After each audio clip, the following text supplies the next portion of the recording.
खाली बारात। मेरा नाम हरीश है और मैं एक टैक्सी ड्राइवर हूं। मेरी दुनिया मेरी पुरानी टैक्सी की अगली सीट से शुरू और पिछली सीट पर खत्म हो जाती है।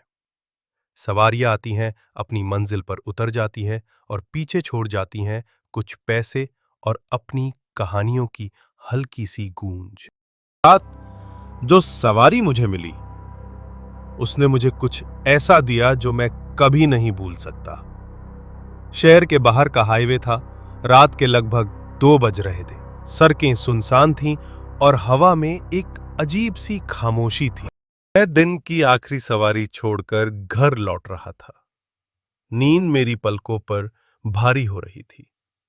तभी दूर मुझे कुछ टिमटिमाती हुई रोशनियां दिखीं। लगा कि किसी गांव की बत्तियां होंगी या शायद कोई खराब ट्रक खड़ा होगा। मैंने अपनी रफ्तार थोड़ी धीमी कर दी। आंखें सिकोड़कर उस अंधेरे में देखने की कोशिश करने लगा। जैसे जैसे मैं नजदीक पहुंचा, मंजर साफ होने लगा। रोशनियां मशालों की थीं और उन्हें लोगों ने पकड़ा हुआ था।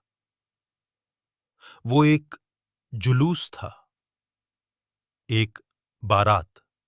पर यह कैसी बारात थी? न बैंड बाजा, न ढोल, न कोई शोर शराबा, बस एक डरावनी खामोशी। रात के 2 बजे हमें सड़क पर एक बारात दिखी, पर उसमें न दूल्हा था, न दुल्हन और ना ही कोई संगीत। मैंने अपनी टैक्सी लगभग रोक ही दी थी और उनके साथ साथ रेंग में लगा। साथियों के चेहरे पीले और भावहीन थे। उनके कपड़े अब मैं देख सकता था किसी पुराने जमाने के थे।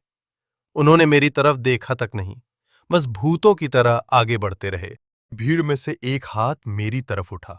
एक औरत। उसने एक खूबसूरत लेकिन पुराने फैशन की लाल शादी की साड़ी पहनी हुई थी। उसका चेहरा चांद की तरह खूबसूरत था, पर उसकी आंखों में गहरी उदासी थी।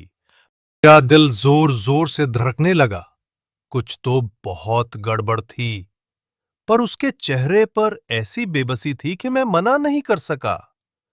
मैंने टैक्सी रोकी।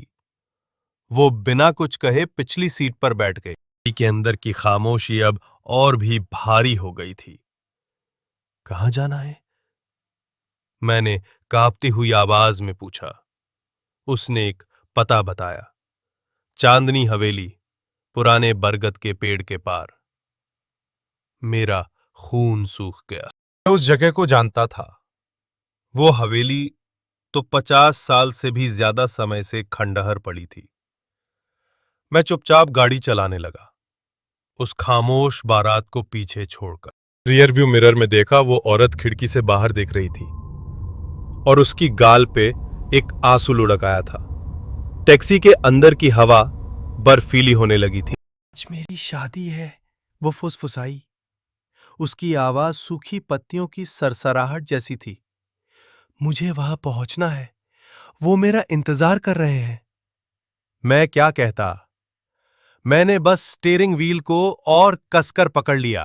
पुराने बरगद के पेड़ के पास पहुंचे और उसके पार, जहां सिर्फ खंडहर होने चाहिए थे, एक शानदार जगमगाती हुई हवेली खड़ी थी। ऐसी लग रही थी जैसे दशकों पहले अपने गौरव के दिनों में रही होगी। गाड़ी से उतरी। जरा रुकिए, उसने कहा। मेरे पिताजी किराया लेकर आते हैं। वो हवेली के शानदार दरवाजे की ओर बढ़ी और अंदर जाकर आंखों से ओझल हो गई। इंतजार करने लगा। मिनट घंटों की तरह बीत रहे थे। हवेली की रोशनियां अब टिमटिमाती हुई लग रही थीं। जश्न की जो हल्की हल्की आवाजें मुझे लग रहा था कि आ रही हैं, वे भी बंद हो गई थीं। एक अजीब सी थकान मुझ पर हावी होने लगी। सिर भारी होने लगा। मैंने नींद से लड़ने की बहुत कोशिश की, पर हार गया। मेरा सिर स्टीयरिंग व्हील पर झुक गया और मैं एक गहरी, सपनों रहित नींद में सो गया। एक झटके से मेरी नींद खुली। सुबह हो चुकी थी। सूरज की किरणें अंदर आ रही थीं। मैं उसी पुराने बरगद के पेड़ के पास खड़ा था। मैंने उस तरफ देखा जहां रात में हवेली थी। वहां कुछ भी नहीं था। सिर्फ चांदनी हवेली के टूटे फूटे बेलों से लिपटे खंडहर जो दिन के उजाले में खामोश और भयानक लग रहे थे। रात का वो शानदार नजारा गायब हो चुका था। मैंने सोचा कि ये सब एक सपना था। मैं गाड़ी स्टार्ट करने ही वाला था कि मेरी नजर पिछली सीट पर पड़ी किसी चीज पर पड़ी। एक छोटी काले और सफेद रंग की तस्वीर थी। मैंने उसे उठाया। ये एक शादी की तस्वीर थी। एक खूबसूरत दुल्हन। ये वही थी, रात वाली औरत। मैंने तस्वीर को पलटा। फीकी स्याही से एक नाम और एक तारीख लिखी थी। कामिनी, विवाह दिवस 1954। मेरा खून जम गया। उस खाली बारात में शामिल होने वाला मैं अकेला ही था।